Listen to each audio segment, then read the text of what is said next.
지난 시간에 고넬료가 보여준 신앙의 모습에 대해서 잠시 살펴봤습니다. 백부장이었던 고넬료가 일반 유대인 별 능력도 없고 명예도 없고 그저 그런 어부인 베드로에게 절을 한 것은 그가 가진 가치관을 단적으로 보여주는 행위죠. 그래서 그의 신앙이 얼마나 대단한가에 대해서 잠시 살펴봤습니다. 그리고 고넬료가 잘했다, 어서 오십시오라고 했을 때에 베드로가 무슨 일로 불렀느냐라고 이야기하죠. 이방인과 유대인이 교제하는 것은 불법이다. 율법에서 금하는 것이다 라고 이야기합니다. 그러면서 이 말을 덧붙이죠. 이거 너도 안다. 이 사실은 너도 안다. 그리고 유대인들도 알고 너도 알고 나도 알고. 유대인이 이방인과 교제해서는 안 된다는 것을 고넬료가 알고 있었습니다. 잘 생각해 보세요. 이게 굉장히 충격적이에요. 유대인과 교제해서는 안 된다는 걸 고넬료도 알고 있습니다. 유대인들도 알고 있습니다. 그렇다는 것은 고넬료는 기존 신앙 생활을 하고 있었던 사람들과 교제를 했다라는 겁니까? 교제하지 않았다는 겁니까? 교제하지 않았다는 거죠. 교제 못하는 거죠. 심지어 이 백부장으로 유대 사회에서 살게 되면 자연스럽게 깨닫는 것이 있습니다. 문화적 충격이죠. 로마 문화에 익숙했던 고넬료 입장에서는 유대인들의 생활 방식이 문화가 굉장히 낯설고 이상하게 보였을 겁니다. 왜냐하면 유대인들은 이방인과 교제를 하지 않거든요. 저것끼리 모이고 저것끼리 대화하고 저것끼리 식사하고 마치 유대인 아닌 다른 사람들은 짐승처럼 취급합니다. 그런데 희한하게 가진 건 없어요. 능력도 없고 로마인한테 지배당하고 있죠. 식민지로 그렇게 살아가고 있는데도 불구하고 희한하게 이 사람들은 자존감이 전혀 꺾이지 않고 가진 것 짓불도 없는데 진짜 우월감이나 종교적 자존감이 그냥 그야말로 하늘을 찌릅니다. 기이하죠. 자기 눈에 봤을 때는. 이게 엄청난 문화적 충격이었을 겁니다. 다른 로마 식민지에는 이런 모습을 본 적이 없습니다. 다른 곳은 대부분 로마 군인들을 두려워하고 무서워하고 그리고 그들의 가진 힘과 그런 것들을 선망의 대상으로 그렇게 바라봤죠. 그런데 그 눈이 익숙했는데 이 유대 지역에 와보니까 이게 반대야. 굉장히 업신여기고 말도 안 섞으려고 하고 밥 먹는 것을 죽음처럼 취급하고 지배층으로서 와 있는 고넬료 입장에서는 이 모습이 정말 가관이었습니다. 이게 정말 기이한 일이에요. 경제적, 사회적으로 최하층에 있는 사람임에도 불구하고 종교적으로 이 자존감은 진짜 대단했습니다. 도대체 저들의 저런 근자감은 뭐지? 가진 것이란 아무것도 없는데 왜 저렇게 콧대가 높고 왜 저렇게 자존감이 강하지? 왜 꺾여지지 않지 이들은? 궁금했을 겁니다. 그게 신비로웠을 수도 있습니다. 어쩌면 고넬료가 하나님을 믿게 된 이유가 아마 이런 기이한 일들을 겪음으로 인한 것에서 시작되었을 수도 있다고 생각합니다. 너무나 희한하고 이상하니까. 세상적으로는 도저히 설명되어 줄 수 없는 그런 유대인의 모습을 보면서 궁금해서 다가갔을 수도 있습니다. 그런데 유대인이 이방인과 교제하는 것은 불법입니다. 이거 고넬료도 알지요. 그러니까 고넬료는 기존 신앙을 지니고 있었던 유대교 성도들과 교제한 적이 없습니다. 가볍게 한마디 두마디 대화하고 이런 거는 가능하겠지요. 그런데 본격적으로 진지하게 유대인들과 교제한 적은 없습니다. 그러니까 고넬료가 가지고 있던 하나님을 향한 그의 신앙은 누구로부터 전수받고 배워서 된 것이 아니라 스스로 산 것이 대부분이죠. 고넬료의 신앙은 대부분이 스스로 쌓은 겁니다. 독학했다는 거예요. 신앙적으로 유대인과 교제하는 것은 불가능하기 때문에.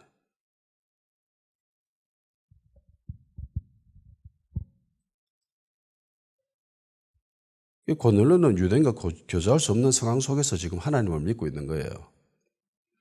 고넬료의 신앙이 누군가로부터 도움을 받은 것이 아니라 독학했다는 거죠. 유대인들도 상종 안 해주기 때문에. 그런데 뭐든지 독학으로 배우는 것은 좀 힘듭니다. 악기를 배우더라도 학원에서 배우는 게 훨씬 빠르죠. 학원에 가면은 선생님들이 계시니까. 그러니까 고수지요. 실력자들입니다. 독학으로 배우는 것과 그런 실력자로부터 배우는 것에는 현격한 차이가 있습니다. 그리고 기존 실력자들이 무언가를 가르쳐 줄 때는 단순히 가르쳐 주는 것뿐만이 아니라 어떤 방식으로 배워야 되는지, 어떻게 접근해야 되는지 그런 것들을 아주 효과적으로 가르칩니다. 그런 노하우가 쌓여 있어요. 그래서 독학으로 배우는 것보다 기존 실력자들에게 배우는 것이 훨씬 빠르고 효율적이죠. 에너지도 덜 들고 시간도 절약하고. 그리고 무언가를 배울 때는요. 모든 것이 다 그렇습니다. 무언가를 배울 때 한 분야에 대해서 어떤 것을 배우기 시작할 때는 거기에 반드시 실수를 하기 마련이에요. 그리고 빠지는 함정들이 있기 마련입니다. 그리고 한참 배우다 보면은 어느 정도 수준에 갔을 때는 슬럼프에 빠지기도 합니다. 그때 고수들이 전해주는 그런 가르침에는 이런 실수나 함정에 빠지지 않게 해주는 노하우들이 있지요. 이런 식으로 악기를 연주해야 네 몸이 망가지지 않는다. 다양한 문제에서 어떻게 처리해야 되는지에 대한 그런 대처법들이 그들에게는 있습니다. 이건 교과서에서 배우지 못하는 그런 것들이죠. 그래서 그 길을 먼저 걸어간 자들, 개척자들이죠. 그들에게는 이런 경험치가 이미 충분히 습득되어지고 체득이 되어진 상태예요. 그래서 개척자들은 힘듭니다. 한 분야를 개척하는 그런 개척자들은 굉장히 힘듭니다. 그가 그 길을 갈 때, 그 수준에 도달할 때에 100이라는 에너지를 사용하여서 그 수준에 도착했다면은 그 개척자의 뒤를 따르는 사람은 이 개척자의 도움을 받기 시작하면은요, 에너지 한 10분의 1만 쓰고도 충분히 그 수준까지 갈 수 있습니다. 왜냐면은, 실수를 하지 않을 수 있기 때문에. 야, 이런 거는 배울 필요 없어. 라고 하는 이 가이드. 야, 이 길로 가면 돼. 라고 하는 그런 가이드. 산을 등산할 때 그 등산로를 알고 있는 사람의 도움을 받아서 올라가는 사람과 어느 길로 가야 되지? 이러면서 갈림길마다 모든 길을 갔다 와보고, 이 길 아니네. 다시 돌아오고. 그런 식으로 그 정상을 올라가면요, 에너지는 10배 이상 들지요. 그래서 기존 실력자들에게 배우는 것은 굉장히 지혜로운 행위이죠.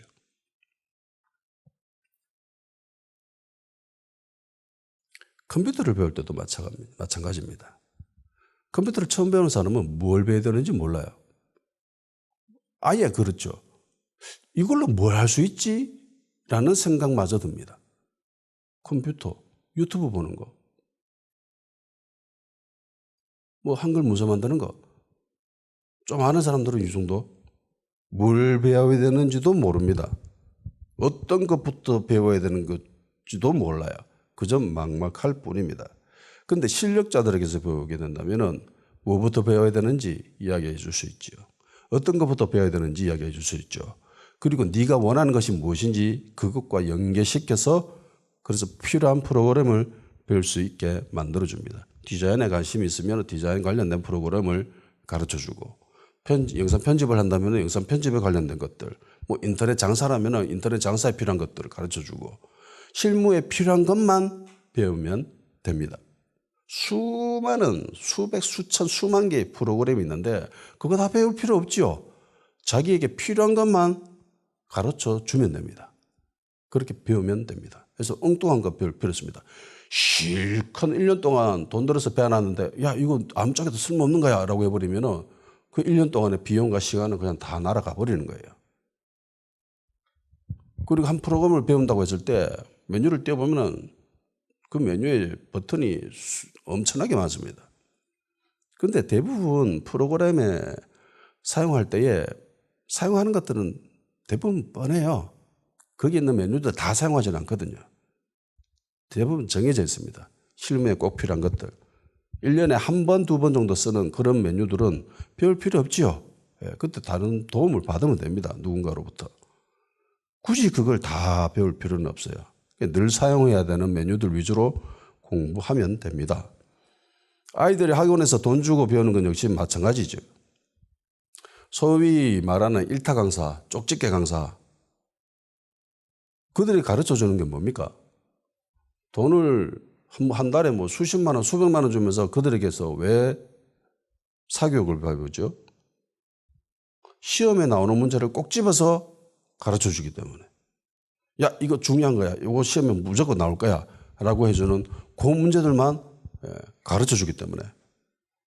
그래서 수많은 수학 문제들, 다양한 문제들인데, 야, 이거 굳이 시험에 나오지 않는 건데 이거는 공부할 필요 없어 라고 해주면 그런 것들은 공부할 필요 없죠. 시험에 나오는 중요한 것들만 배우면 됩니다.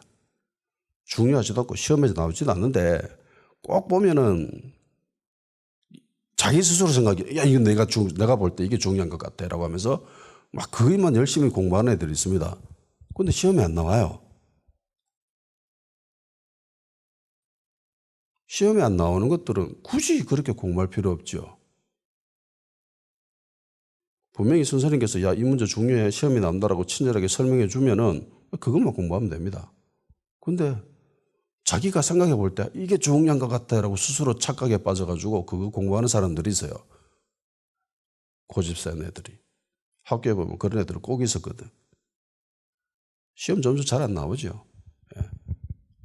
하루 종일 뭐 비트지라 공부해도 시험 점수는 잘 안 나옵니다.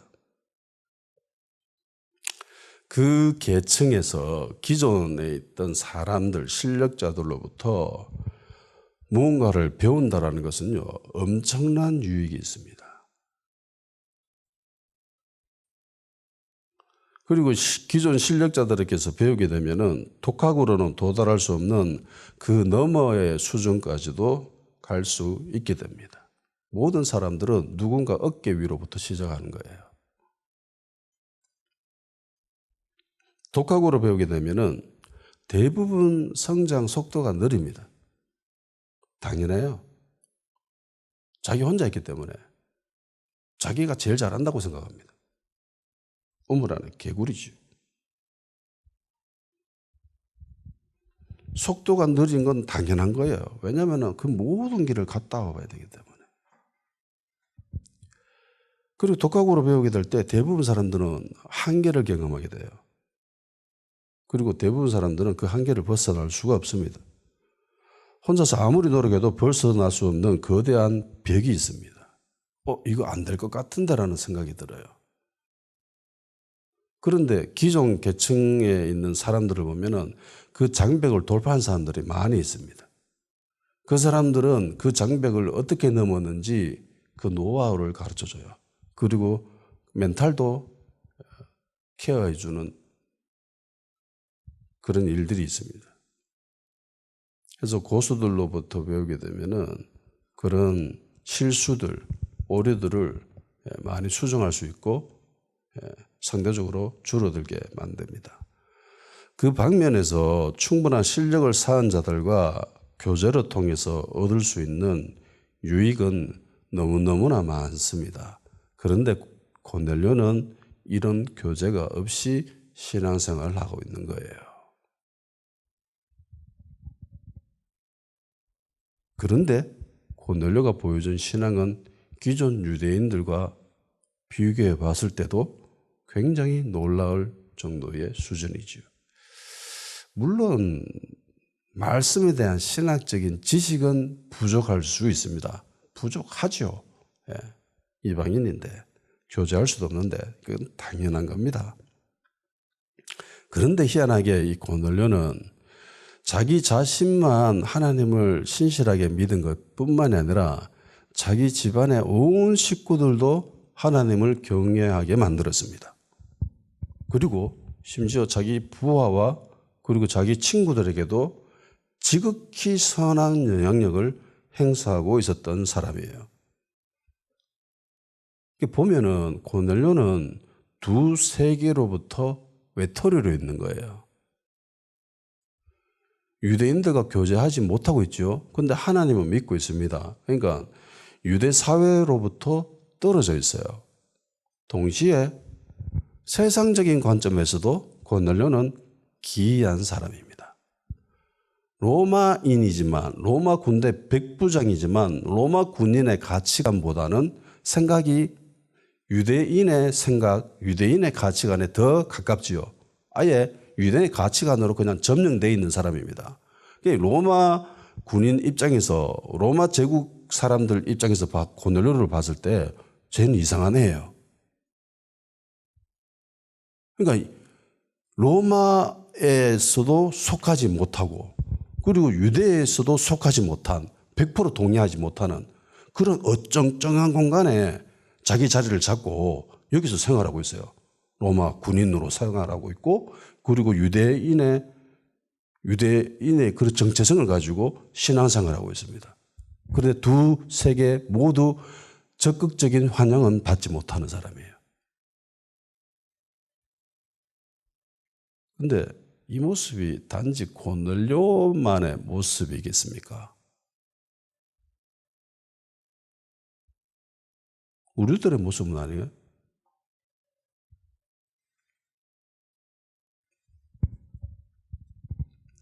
굉장히 고독하게 신앙생활을 하고 있습니다.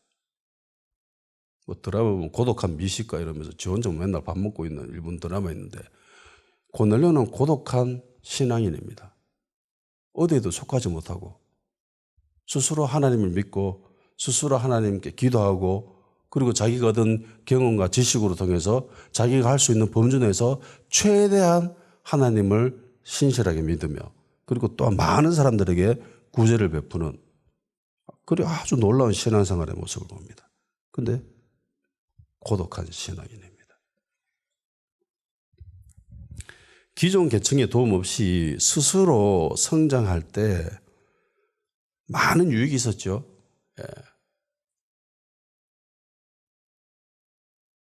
기존 계층의 도움을 받으면 정말 많은 유익이 있습니다. 그런데 기존 계층의 그런 사람들의 도움이 없이 성장하게 되면 힘든 일이 더 많습니다. 교제를 통해서 얻을 수 있는 유익이 엄청나게 많은 거죠. 그렇다고 무조건 불이익만 있는 것만은 아니에요. 부정적인 것만 있는 것은 아닙니다. 교제 없이 기존 계층에 있는 그런 고인물들의 그런 도움 없이 성장할 때는 때론 많은 이익도 있습니다. 적지 않은. 가장 큰 이익이라면 편견이나 선입견을 가질 필요가 없다라는 거예요. 편견이나 선입견이 상당 부분 희석되어서 나아갈 수 있습니다.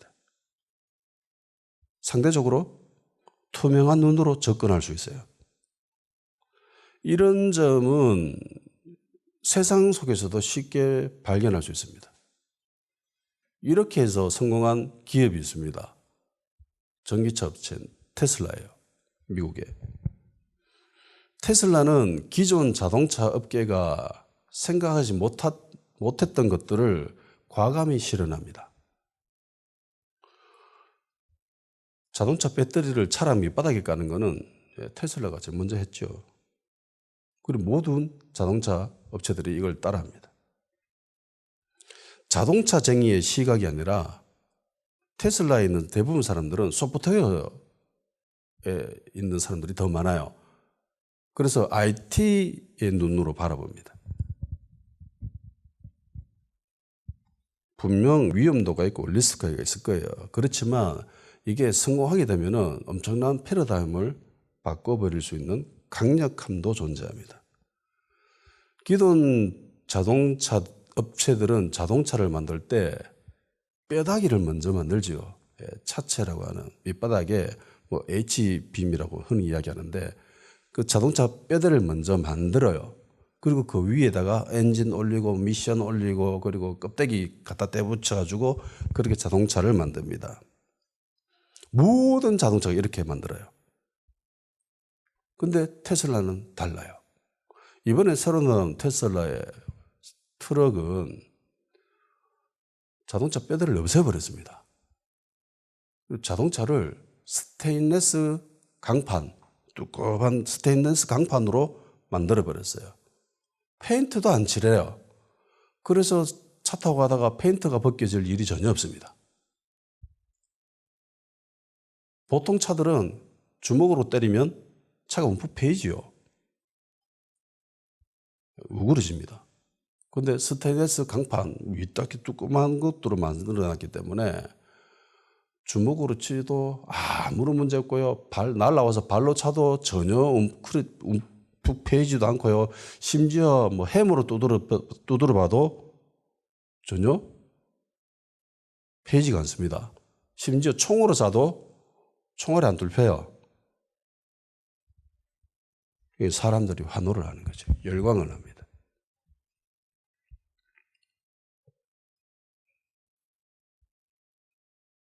그리고 테슬라의 강점 중에 하나는 잠자는 도중에 무선으로 업그레이드를 시킵니다. 소프트웨어 회사예요. 자동차 업체라기보다는. 그래서 하루아침에 눈 뜨고 자고 일어나면은 하루아침에 자기가 타던 차가 새 차가 되어 있습니다. 메뉴가 다 변경되어 있어요. 카메라 화질도 좋아지고 승차감도 달라지고 그러니까 사람들이 환호를 하는 거죠. 열광을 하는 겁니다. 광적으로 추종하면서 따라갑니다. 이야, 테슬라 짱이다 이러면서. 이런 창의적이고 새로운 시각은 기존 자동차 업계에 몸을 담고 있지 않았기 때문에 가능한 거예요. 새롭게 다른 관점으로 봤기 때문에. 편견이 없었거든요. 선입견이 없었습니다. 그냥 다 자연스럽게 하던 것을 왜 이렇게 하지? 라고 생각한 거예요. 이렇게 해볼까? 방향 틀어보고 저렇게 틀어보고.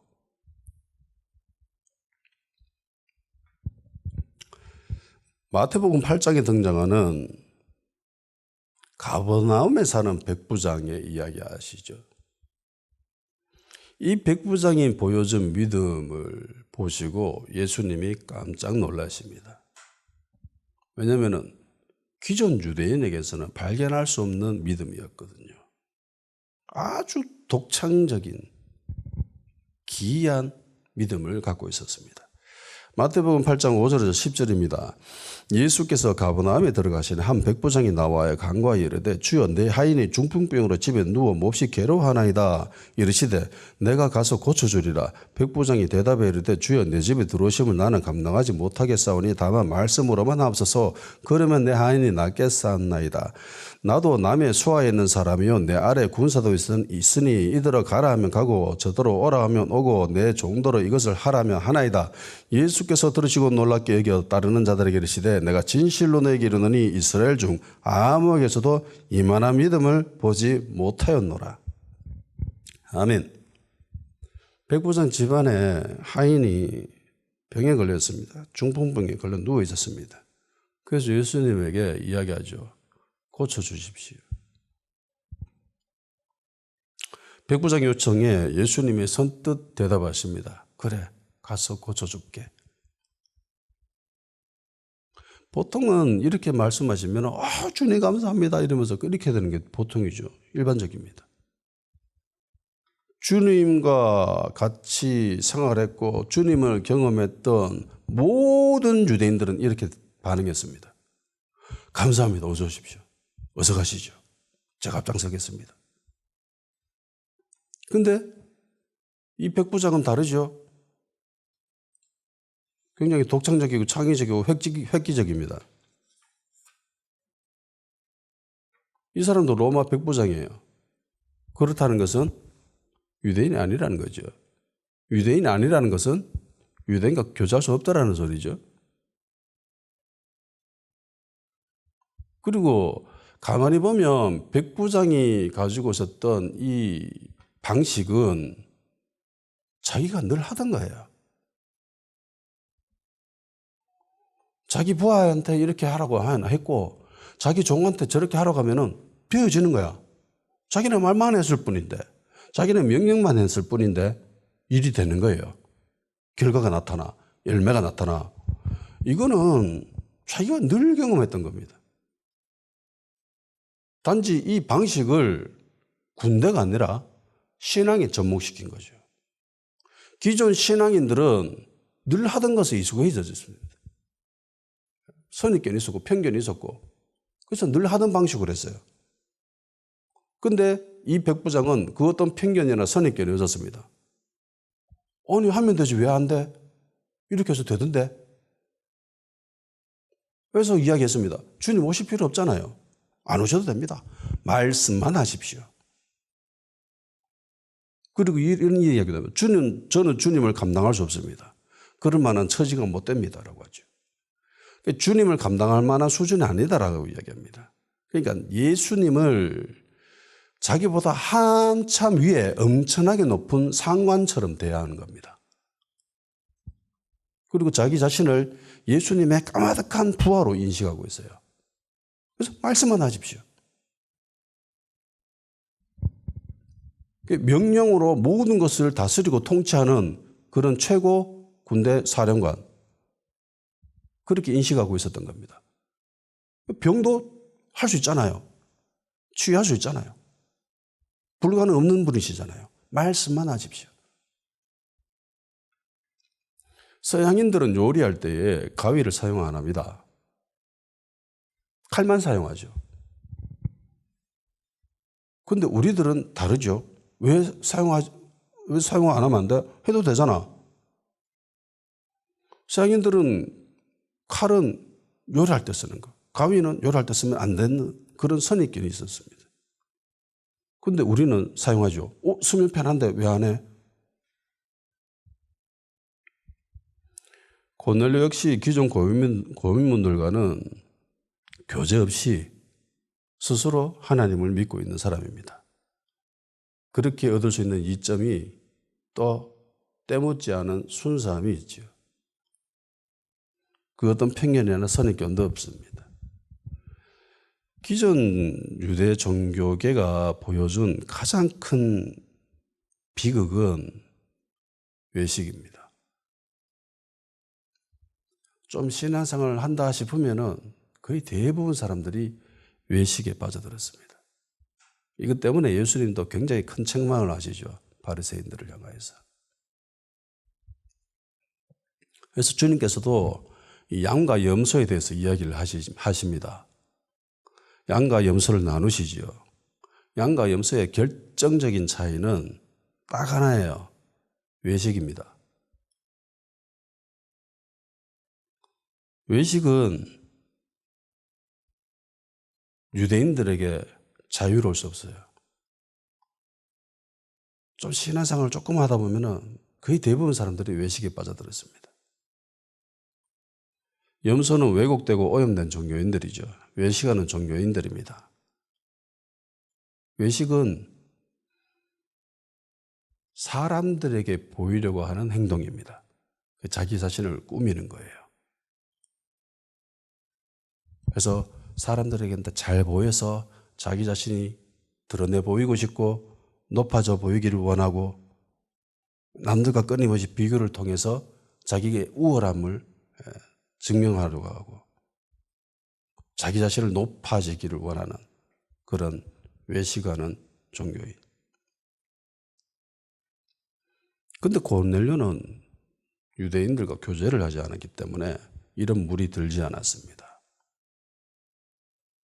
교제한 적이 없기 때문에. 외식하는 사람들 입장에서는 고넬료와 상종할 필요가 없지요. 상종해서도 안 됩니다. 오히려 개취급하지요. 이게 얼마나 무섭냐면요. 예수님의 수제자인 베드로도 이런 상황이 닥치면은 너무나 쉽게 물들어 버립니다. 이것 때문에 바울한테 사람들 많은 데서 공개적으로 까여요. 책망당합니다. 갈라디아서 2장 11절에서 14절입니다. 게바가 베드로입니다. 안디옥에 이르렀을 때에 책망받을 일이 있기로 내가 그를 대면하여 책망하였노라. 야고보에서 온 어떤 이들이 이르기 전에 게바가 이방인과 함께 먹다가 그들이 오매 그가 할례자를 두려워하여 떠나 물러가매 남은 유대인들도 그와 같이 외식함으로 바나바도 그들의 외식에 유혹되었느니라. 그러므로 나는 그들이 복음의 진리를 따라 바르게 행하지 아니함을 보고 모든 자 앞에서 게바에게 이르되 네가 유대인으로서 이방인을 따르고 유대인답게 살지 아니하면서 어찌하여 억지로 이방인을 유대인답게 살게 하였느냐 하였노라. 베드로 바울한테 공개적으로 책망당했습니다. 공과를 당했어요. 왜? 베드로가 처음에 안디옥 왔을 때 이방인과 식사하는데 아무런 문제가 없었습니다. 같이 식사하고 그랬어요. 자연스럽게 교제하고 아무런 문제가 없었습니다. 그런데 갑자기 어느 날 야고보의 친구 몇 명이 온 거예요. 안디옥에. 그런데 이 사람들이 누구냐면은 할례파 유대인들입니다. 할례파 그리스도인들이에요. 그러니까 예수는 믿는데 어떤 걸 이야기하냐면은 예수는 믿어도 할례는 받아야 된다.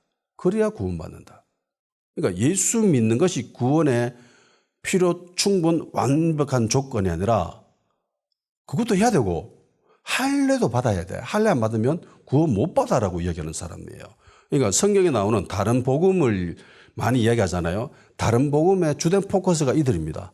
할례 받아야 구원받을 수 있다.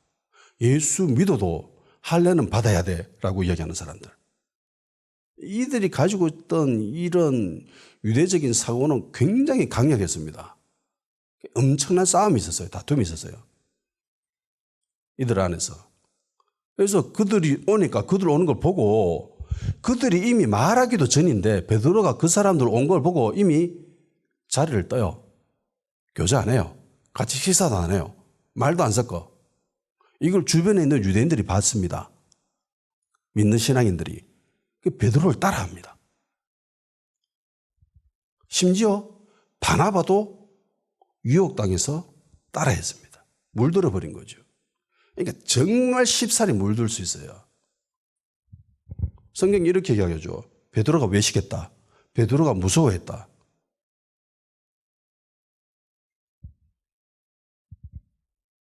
밑바닥을 보면은요, 베드로는 무엇을 두려워하고 있습니까? 하나님을 두려워해요? 사람을 두려워해요? 사람. 외식은 신앙의 주체가 하나님이 아니라 사람입니다. 이렇게 하다가 저 사람들한테 무슨 소리 듣는 거 아닌가? 라는 생각이 먼저 그에게 있어요. 그 생각으로 점령당해 버립니다. 그러면 그 사람의 행동은 뻔해요. 외식합니다. 그렇게 될 수밖에 없어요. 신앙의 주체, 내 머릿속에는 오로지 예수님으로 점령당해야 됩니다. 예수님으로 충만해야 돼요. 그래야 사람들 눈치를 안 봐요. 사람들 입맛에 맞게 내 말이 바뀌어지고 내 행동이 바뀌어지는 그런 게 없어질 수가 있습니다. 사람들 의식이 안에 있으면은요, 외식할 수밖에 없어요. 베드로가 이랬잖아요. 베드로가 누구예요? 예수님의 제자 아닙니까? 제자 중에 제자. 베드로, 야고보, 요한. 그 중에 수제자 베드로. 내가 네 반석 위에 내 교회를 짓겠다. 음부의 권세가 틈탈 수 없는 그 말을 들은 베드로예요. 사도 중에 사도 베드로. 그런데 그 상황에 들어가니까 자연스럽게 물들어 버리죠. 베드로도 이렇게 쉽사리 외식에 물들어 버리는데 이게 정말 무서운 거예요. 한 계층에 속한 사람들과 교제할 때는요, 긍정적인 면도 있지만 이렇게 부정적인 면도 존재합니다. 공통점이 있어요. 그게 뭐냐면은 쉽게 물들어 버린다는 거죠. 좋은 쪽으로도 쉽게 물들고요. 나쁜 쪽으로도 쉽게 물들 수 있다는 겁니다. 그럼 우리는 어떻게 해야 될까? 일단 내 머릿속에 예수님으로 가득 차 있어야 돼요. 하나님으로 점령당해 있어야 됩니다. 사람들한테 잘 보일? 저 사람이 어떻게 생각할까? 내가 이렇게 말하면 저 사람이 어떤 행동을 할까? 그런 생각이 들어차 있으면 외식하게 됩니다. 예수님으로 들어차 있어야 됩니다. 예수 그리스도로 충만해야 돼요. 또 하나의 해결책은 교제하면서 동시에 속하지는 않아야 됩니다. 마치 고넬료와 비슷하죠. 이쪽 세계도 아니고 저쪽 세계도 아니에요. 양쪽 세계의 긍정적인 면만 취할 수 있는 그런 상태. 그리스도인들은 주님과 교제하는 사람들이죠. 그리고 성도들과 교제합니다. 세상 사람들과도 관계를 맺지요. 교제를 합니다. 그런데 우리는 그리스도에게 속한 사람들입니다. 하나님께 속한 사람들이죠. 주님의 몸된 교회에 속한 사람들입니다. 그런데 동시에 우리는 세상에 살지만은 세상에 속하지는 않아요.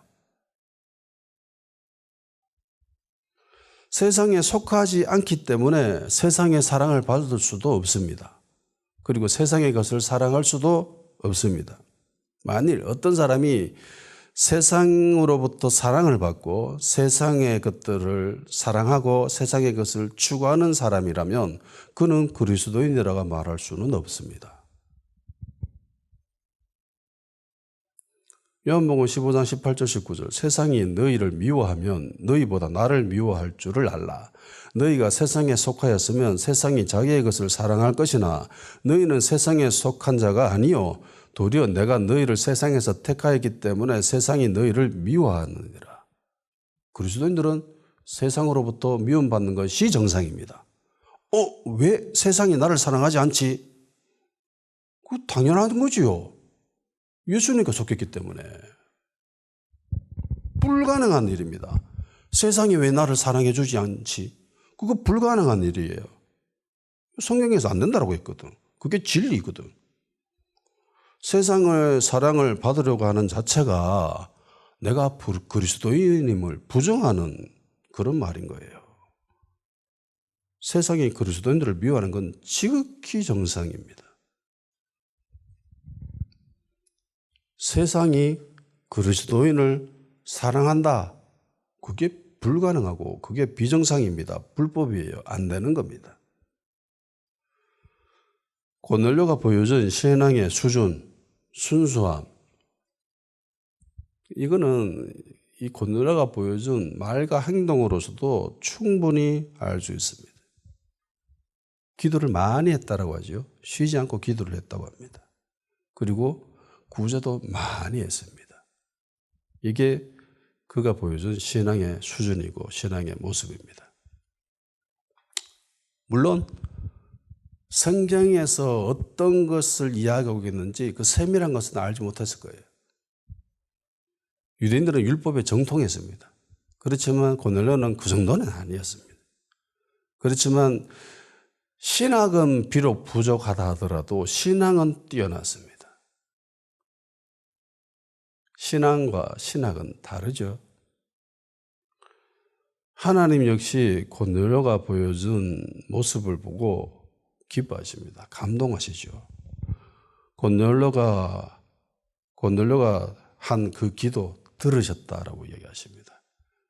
그리고 고넬료가 한 그 많은 구제 다 기억하고 계신다라고 하십니다. 해서 고넬료는 이방인의 복음의 첫 열매가 됐죠. 복음의 문을 열게 한 이방인의 첫 번째 사람이었습니다. 유대인 중에는 기도하는 사람들은 많았어요. 기도 안 하는 사람이 없었습니다. 특별히 기도를 특별히 안 하는 사람들도 있었습니다. 일주일에 2번 금식하는 사람들도 있었지요. 바리새인들. 그런데 희한하게 선한 일, 착한 일, 구제 이런 거는 잘 안 했습니다. 부자와 거지 나사로 이야기에서 부자는 나사로를 도와주지 않지요. 심지어 자기 집 대문 앞에 있었습니다. 도움을 받으려고 의도적으로 거기 있었음에도 불구하고 안 도와주지요. 쌩깠습니다. 선한 사마리아인 이야기에 나오는 제사장, 레위인 이들도 강도당해서 쓰러져 있는 불쌍한 사람을 도와주지 않습니다. 제사장이고 레위인이면 신앙생활은 정말 열정적으로 했겠지요. 많이 했겠지요. 그런데 도와주지는 않아요. 착한 일 안 했습니다. 선한 일 안 했습니다. 혹여 만졌다가 율법에 어긋날까 봐, 부정 탈까 봐 정결의식을 지켜야 되거든. 부자 청년 관리도 자기가 소유한 그 재산을 팔아서 가난한 사람에게 나눠주지 않았습니다. 못했습니다. 그런데 이 사람의 관심은 온통 신앙적인 것으로 차 있었습니다. 율법에 대한 모든 것들을 어려서부터 다 지켰다라고 이야기하지요. 그 말을 들은 예수님은 특별히 이 사람을 사랑하셔서 따로 말씀하셨어요. 예수께서 그를 보시고 사랑하사 이르시되 네가 아직도 한 가지 부족한 것이 있으니 가서 네게 있는 것을 다 팔아 가난한 사람들에게 주라. 그리하면 하늘에서 보화가 내게 있으리라. 그리고 와서 나를 따르라. 했는데 못 따라가지요. 근심하며 돌아갔습니다. 유대인들은 신앙적인 면에서는 정말 잘하고 있었는데 구제는 안 했어요. 착한 일은 안 했습니다. 기도와 구제를 동시에 한 사람은 거의 없었어요. 한 사람이 있었죠. 요바의 도르가. 특별한 케이스예요. 그러니까 죽음에서 부활한 특별한 은혜를 체험하게 되죠. 그런데 기도와 구제를 동시에 한 사람은 없었습니다. 신앙적인 면과 착한 일, 선한 일, 그런 일을 한 사람은 유대인들에게는 없었어요. 그런데 희한하게 이방인들에게는 있었습니다.